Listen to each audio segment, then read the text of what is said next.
All right. You were one of dozens, I believe 5 dozen, Democrats who did not attend the inauguration. In your mind now, good idea, bad idea? Well, I stand on principle. And, for him, he's the first president in almost 4 decades to not have appointed a single Hispanic on his cabinet. And I think our community should be offended. And I stand for our community. I have tremendous respect for the presidency. And I pray for Donald Trump every day that he does well. Because if he does well, we'll all do well. But I can't just sit quiet about things that I think are important to us and that we just turn around and ignore. That's not why I went to Congress. So, I want to deliver the goods, and that's what I did, and I feel comfortable with that decision. With not going to the inauguration? With not going. And I've since reached out. We're writing a letter to Donald Trump to set a meeting. And I'd like to, have a conversation about the border, about how we can engage Mexico in a more diplomatic way to reach the same resolution that his goal is, border security. I'm for border security. We're all for border security. We just need to do it in the most intelligent and effective way possible.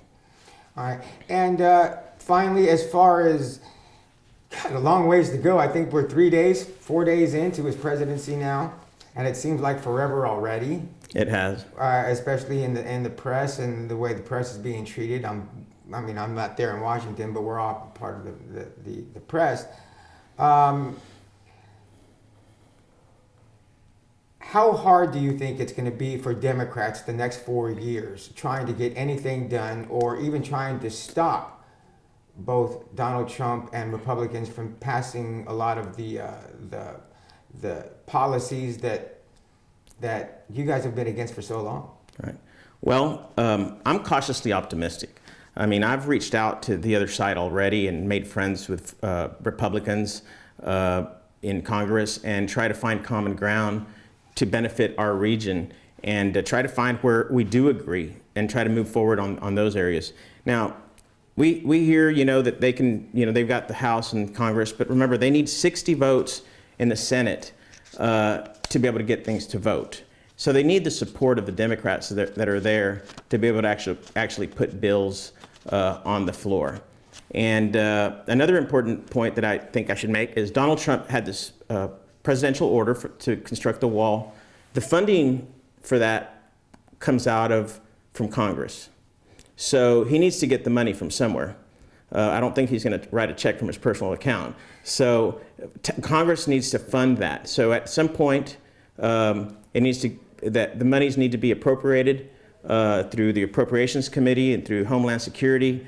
And I think we'll see how other members of his own party deal with it. Are you saying you think you can stop it?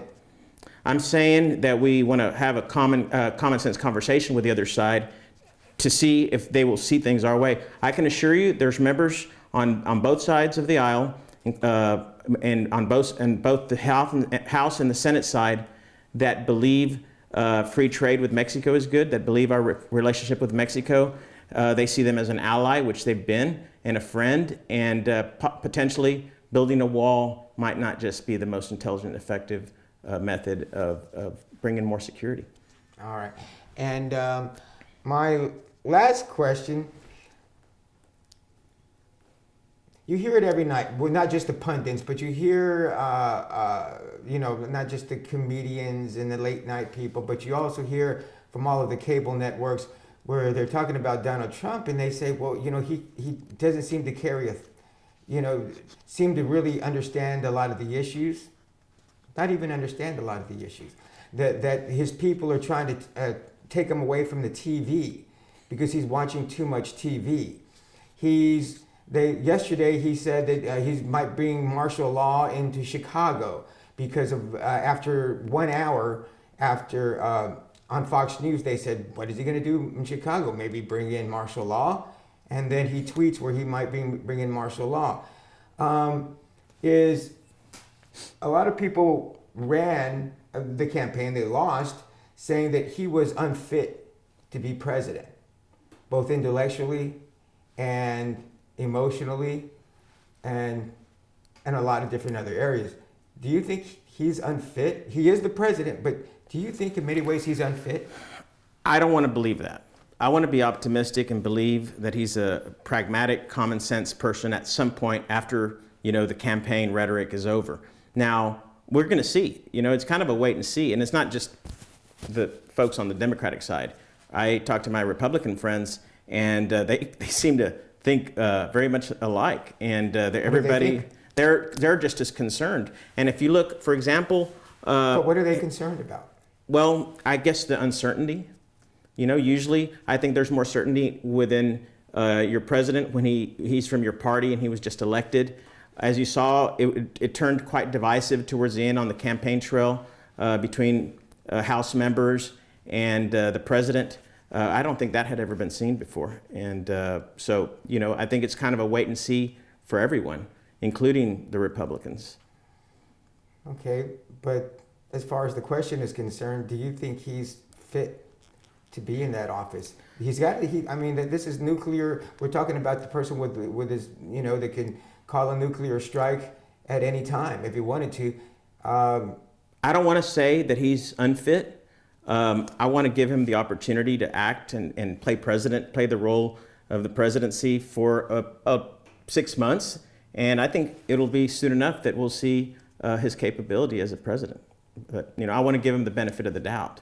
And I hope to have a dialogue about our region and our state and our country and really be able to put him to the test. Okay, very good. Can we get a two-shot